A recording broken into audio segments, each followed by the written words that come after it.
Hello students, class second. बच्चों, आज हम आपकी हिंदी में चैप्टर 15 पढ़ेंगे। ठीक है, रीडर का चैप्टर 15, जिसका नाम है बेईमानी का फल। बच्चों, ये आपकी एक कहानी दी हुई है। ठीक है, तो इस कहानी में क्या होता है, इसे रीड करते हैं। तुकाराम गांव का बनिया था। उसकी किराने की एक बहुत बड़ी दुकान थी। गांव के सभी लोग तुकाराम की दुकान से ही सामान खरीदते थे। उसकी दुकान पर सभी प्रकार का सामान मिल जाता था। वह भाव भी ठीक लगाता था। तुकाराम के पास एक गधा था, जिसे वह मेचू कहकर बुलाता था। क्या कहता था गधे को? मेचू। वह अपने गधे से बहुत प्यार करता था।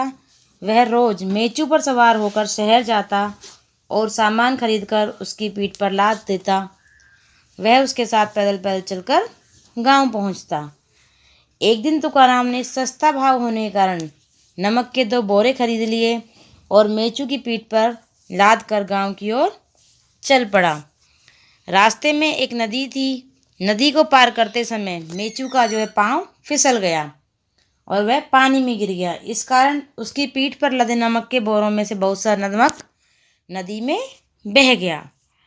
अब मेचू को अपनी पीठ पर लदा भार कम लगने लगा। क्यों? क्योंकि वो नमक जो था वो पानी में, जब वो गिरा मेचू नदी में, तो नमक जो था वो पानी में घुल गया, इसलिए उसको वेट कम लगने लगा। वह झट से उठा और गांव की राह पकड़ ली।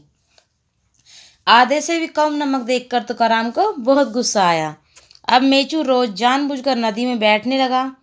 एक दिन तुकाराम ने मन ही मन फैसला किया कि कल उसका भले ही कितना ही नुकसान क्यों न हो जाए, किंतु वह मेचू को सबक जरूर सिखाएगा।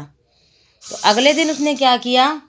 अगले दिन उसने रुई के 2 गट्ठे खरीदे और उन्हें मेचू की पीठ पर लाद कर गाँव की ओर चल पड़ा। क्या किया उसने? 2 रुई गट्ठे खरीदे और मेचू की पीठ पर उन्हें लाद दिया और गांव की ओर चल पड़ा।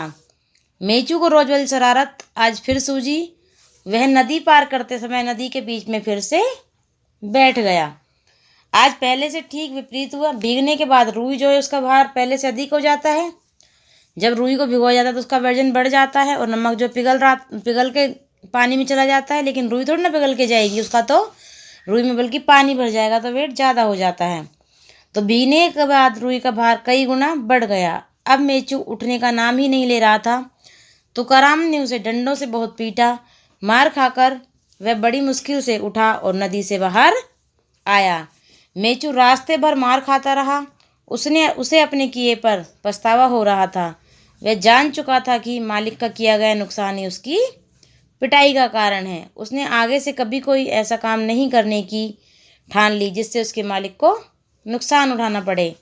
तुकाराम भी मेचू की पिटाई करने के बाद मन ही मन पछता रहा था, यानी उसे बहुत दुख हो रहा था, मैंने उसकी पिटाई क्यों की। वह भी मेचू के बदले बदले व्यवहार को समझ चुका था। अब दोनों में पहले जैसा प्यार बन गया और मेचू अपना काम ईमानदारी से करने लगा। ठीक है, अब ये शब्दार्थ देखते हैं बच्चों। भाव यानी दाम, सवार होकर यानी बैठकर, नुकसान यानी हानि, विपरीत यानी उल्टा, खरीदना यानी मोल लेना, लादना यानी पीठ पर रखना, सबक यानी सीख और मुश्किल यानी कठिनाई। ठीक है, क्वेश्चन आंसर देखते हैं। तुकाराम कौन था? तुकाराम कौन था? तुकाराम गांव का बनिया था। कौन था? गांव का बनिया। ठीक है, तुकाराम क्या काम करता था?